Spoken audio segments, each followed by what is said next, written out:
வணக்கம் நண்பர்களே. இன்னைக்கு இந்த வீடியோல எந்த வேலை செய்தாலும் சரி, எந்த தொழிலையும் கையில் எடுத்தாலும் சரி, அந்த வேலையில நம்ம எப்படி வெற்றி அடையலாம், நம்ம வாழ்க்கையில ஒரு நல்ல உயரத்துக்கு எப்படி போகலாம், அதுக்கான ஒரு அழகான சின்ன கதையை தான் பார்க்க போறோம். அதுக்கு முன்னாடி இது வரைக்கும் நீங்க நம்ம சேனலை சப்ஸ்கிரைப் பண்ணலனா சப்ஸ்கிரைப் பண்ணி பக்கத்துல இருக்கிற பெல் ஐகானை கிளிக் பண்ணிக்கோங்க. வாங்க ஸ்ட்ரைட்டா வீடியோக்குள்ள போகலாம். ஒரு ஆசிரமத்துல ஒரு துறவி ஒருத்தர் வாழ்ந்து வந்தாரு. ஒரு நாள் ஒரு இளைஞன் அந்த துறவியை பார்க்கறதுக்காக ஆசிரமத்துக்கு வந்தான். அப்போ அந்த துறவி ஒரு பெரிய மரத்தடியில அமைதியா அமர்ந்திருந்தாரு. அந்த இளைஞன் துறவியை பார்த்துட்டு வணக்கம் சொல்லி நின்னான்.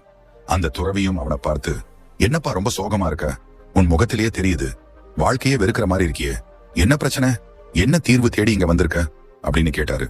அந்த இளைஞன் சொன்னான், ஐயா, என் பேர் சுந்தரம், நான் பக்கத்து கிராமத்தை சேர்ந்தவன். நீங்க சொன்ன மாதிரி என் மனசுல நிறைய சோகங்களும் கவலைகளும் இருக்குது. ஐயா, நான் பல வருடங்களா வேலை பார்த்துட்டு இருக்கேன். எனக்கு கிடைக்கிற எல்லா வேலைகளையும் செஞ்சு என்னால முடிஞ்ச அளவுக்கு பணம் சம்பாதிக்க முயற்சி செஞ்சேன். அது மட்டும் இல்லாம நாம ஏதாவது தொழில் பண்ணலாம்னு நினைச்சேன். அதே மாதிரி 2-3 தொழில் ஆரம்பிச்சேன். ஆனா எந்த தொழிலையும் லாபத்துக்கு கொண்டு போக முடியல.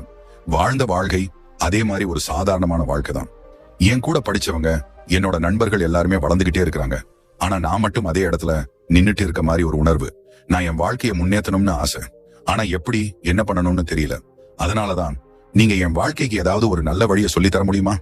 என் வாழ்க்கை இப்படி தள்ளி போனது போதும்னு தோணுது அப்படின்னு அந்த துறவியை பார்த்து அந்த இளைஞன் கேட்டான்.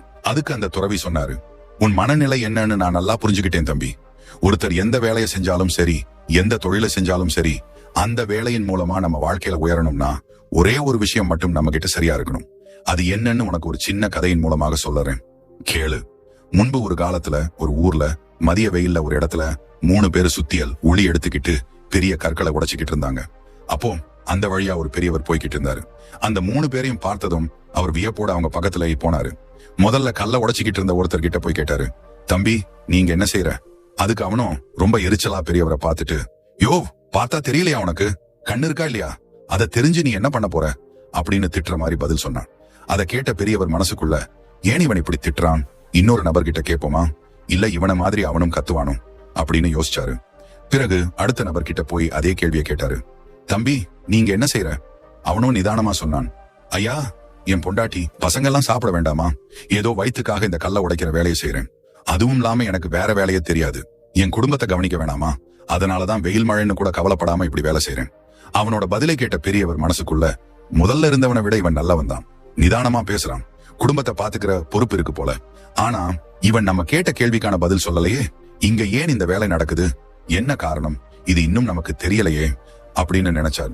அதனால 3வது நபர்கிட்ட போய் அதே கேள்வியை கேட்டார், தம்பி, இங்க நீ என்ன செஞ்சுக்கிட்டு இருக்க? அவனும் மெதுவா அவரை பார்த்து புன்னகை செய்தான்.